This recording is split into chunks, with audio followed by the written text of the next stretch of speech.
Oi, gente! Sejam bem-vindos a mais uma aula de Educação Física. Eu sou a professora Jucimara Brito e estou aqui juntinho de vocês para nós explorarmos mais um conteúdo da Educação Física. Vamos ver aí qual será a nossa aula de hoje?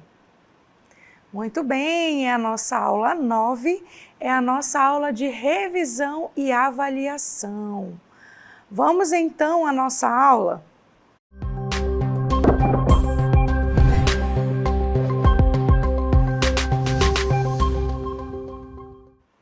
Muito bem, então agora é hora de nós revisitarmos, relembrarmos, dos conteúdos que nós trabalhamos nessa primeira unidade. Vamos começar então aqui falando sobre a questão da imagem corporal. Vocês lembram que essa foi a nossa primeira aula. E aí eu quero saber se vocês ainda lembram da definição. Se não lembram, agora é hora de lembrar e de anotar. Olha só aqui, ó. Imagem corporal é a percepção e a representação mental do nosso corpo, é a forma como vemos, sentimos e pensamos o nosso próprio corpo. Também é a forma como acreditamos que os outros nos veem, tá certo? Então, a imagem corporal é a forma como a gente se enxerga, como a gente sente o nosso corpo e como a gente pensa nesse corpo.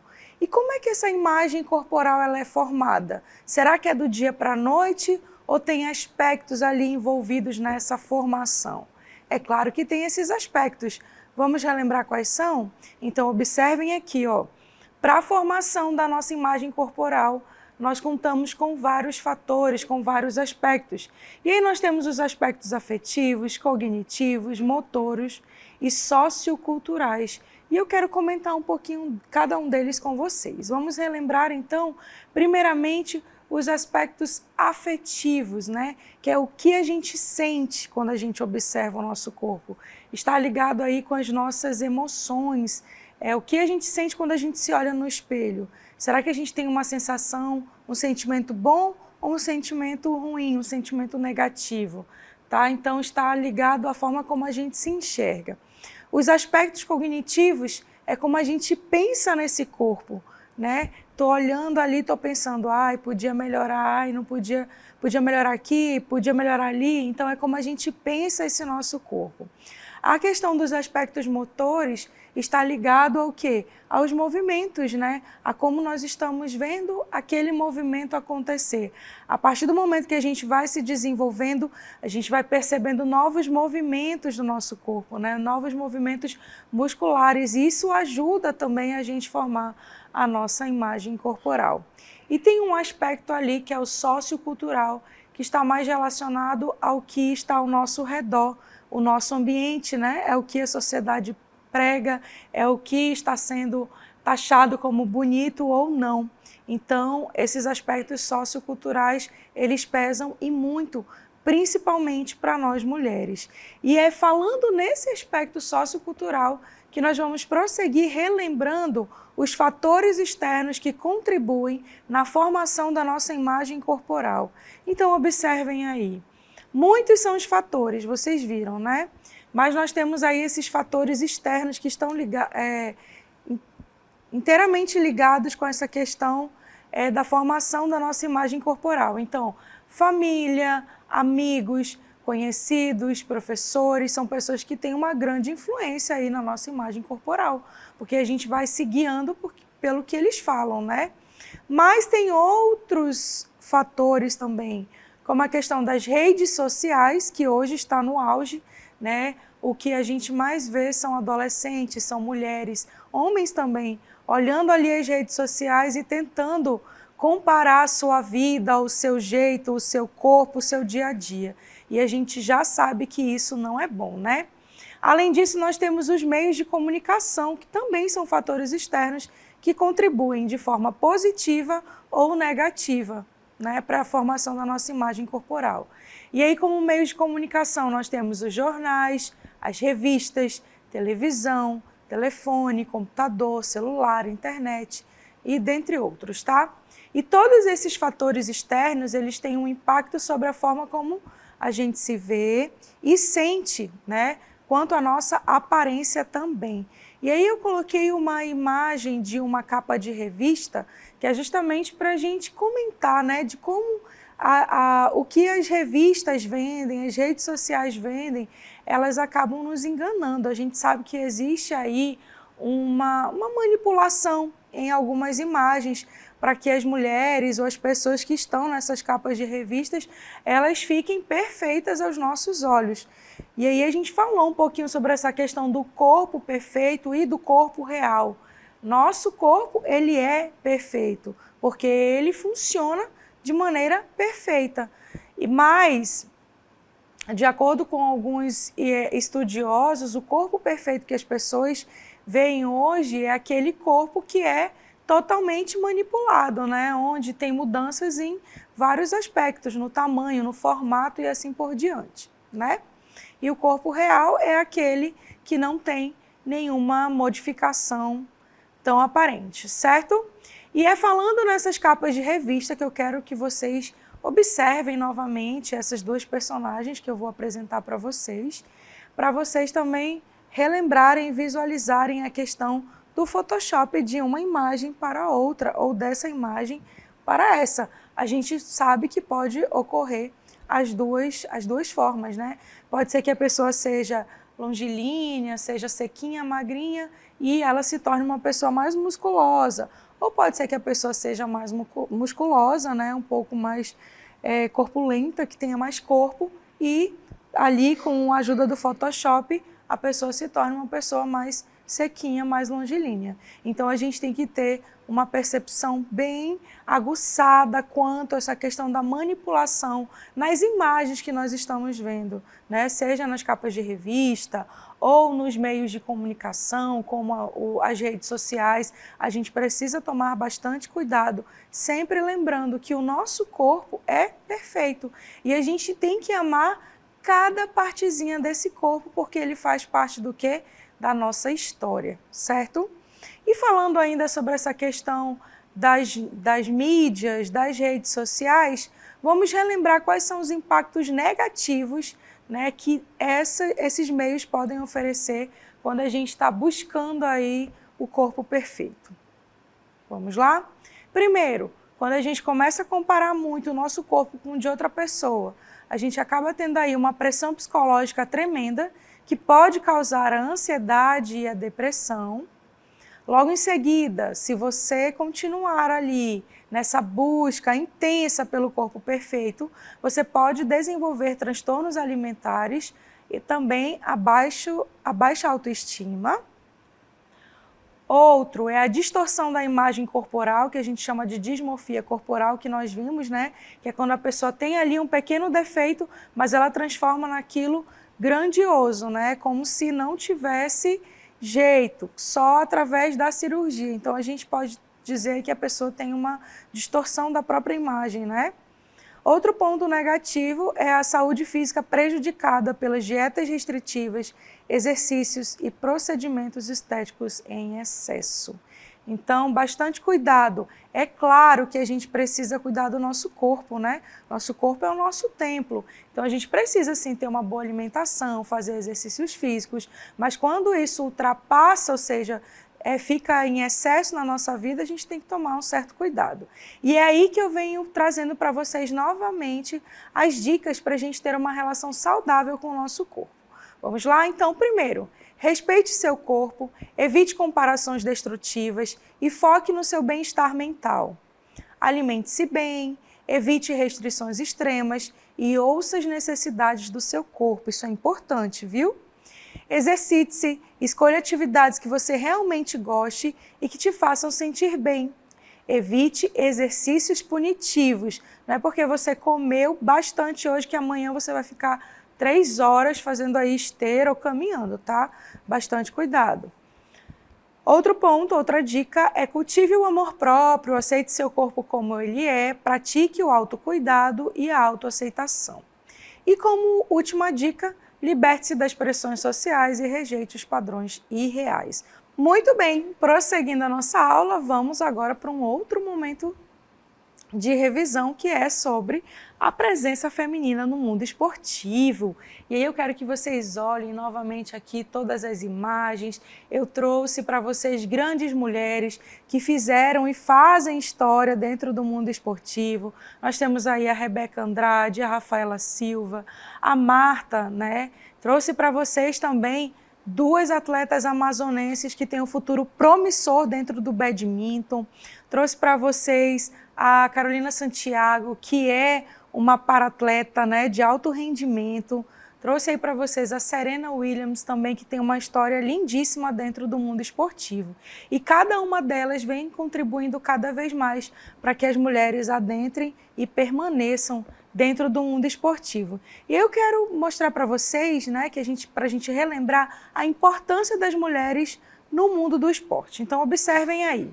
Primeiro, quando elas começaram a participar, houve essa quebra de estereótipos, onde o esporte é somente masculino. Hoje a gente já sabe que o esporte é para todo mundo, né?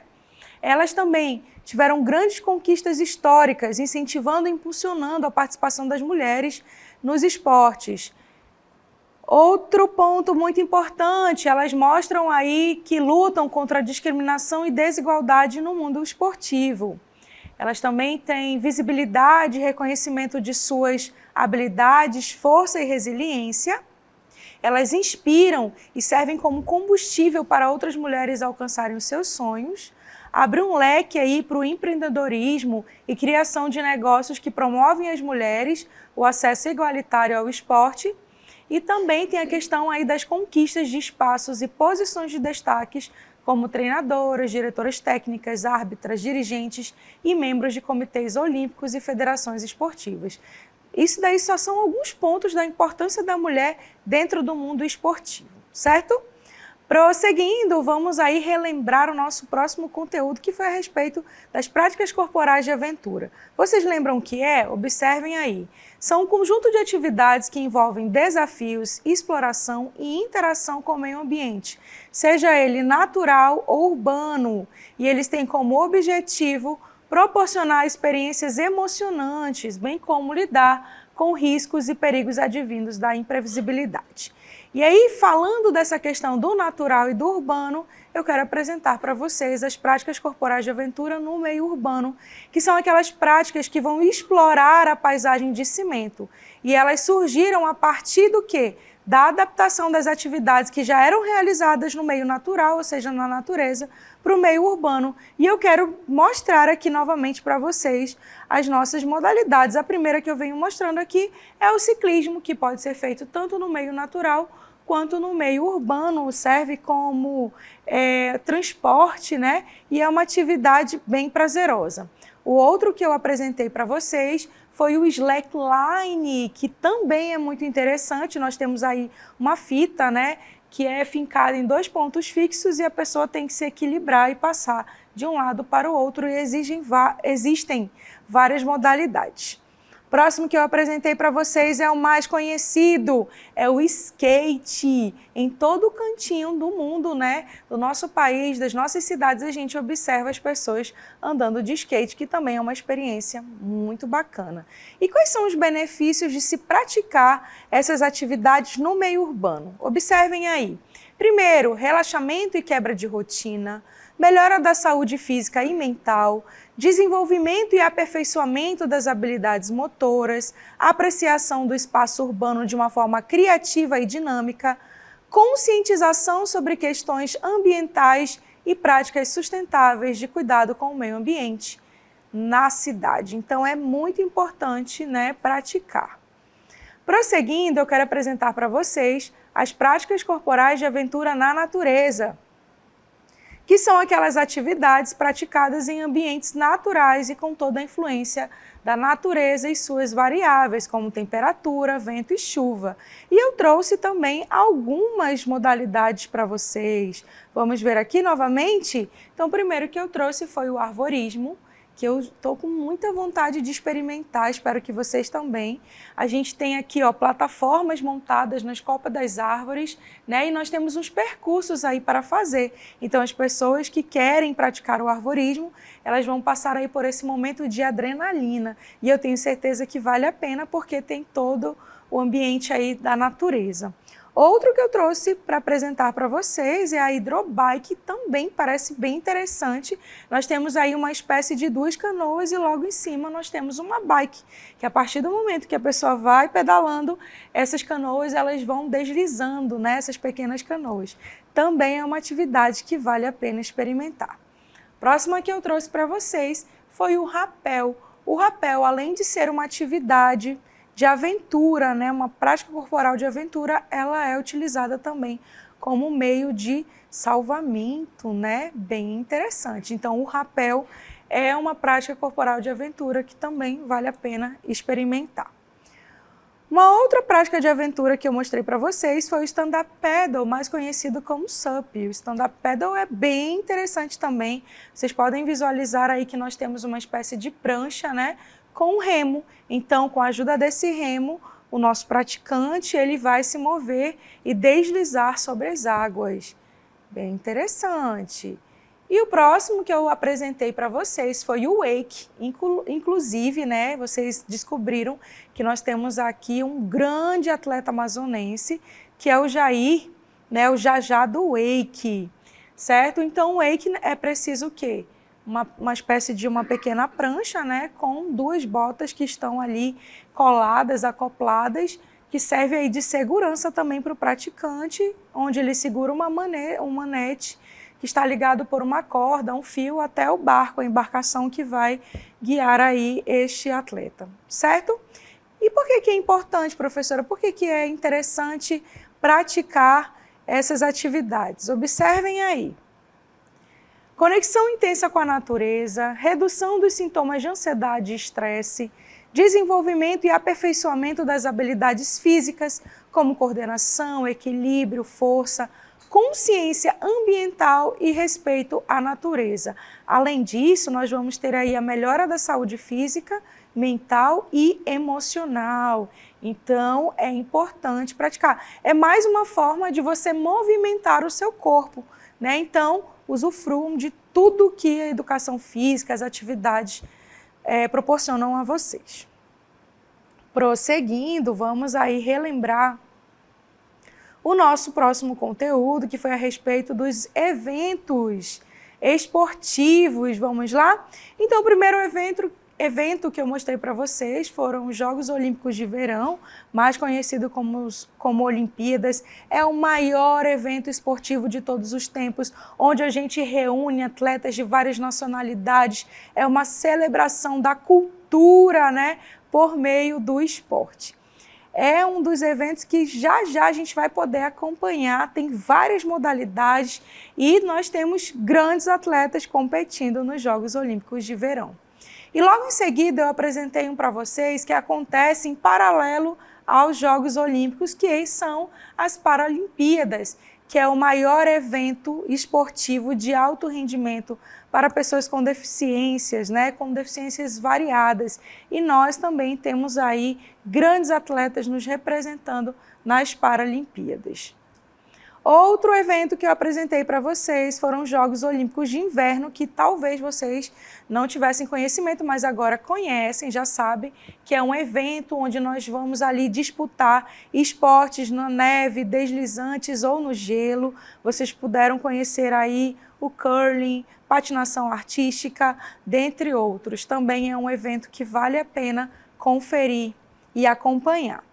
Prosseguindo, falei de um outro evento que é a nossa paixão, que é a Copa do Mundo FIFA. Lembrando aí que a nossa seleção tem 5 títulos, ou seja, ela é pentacampeã. Mas tem que correr, né? Porque tem 2, se eu não me engano, 2 seleções aí que também estão na corrida para chegar, para ser penta, né? Mas a gente não pode perder aí o nosso pódio, vamos correr. Prosseguindo, apresentei para vocês agora um evento mais regional, né, que é o Campeonato de Futebol Amazonense, mais conhecido como Barezão. Nós temos aí os nossos times aqui da nossa região competindo e procurando chegar ao pódio, né? Já existe para mais de 100 anos essa competição e é bem interessante de vocês conhecerem. E o próximo e último evento que eu apresentei para vocês foi o GES. O GES é algo mais próximo de vocês. É os jogos escolares, né? Que permitem aí que os nossos alunos do ensino fundamental e do ensino médio possam participar. E por que todos esses eventos são importantes para a sociedade? Observem aí. Melhora na infraestrutura dos países, cidades e regiões que sediam os eventos, novas áreas públicas e privadas para as práticas esportivas, reconhecimento do local e de seus atletas. Ele vai movimentar a economia global, na verdade local, gerando renda e emprego nos setores de hotelaria, turismo e pequenos negócios, auxiliando o desenvolvimento local, dentre outros. Então, por aí já deu para a gente perceber que os eventos esportivos eles têm grande importância para todo mundo, não é só para os atletas, é para as pessoas que estão ali ao redor também. Bom, nós finalizamos a nossa revisão por aqui e a gente se encontra numa próxima oportunidade.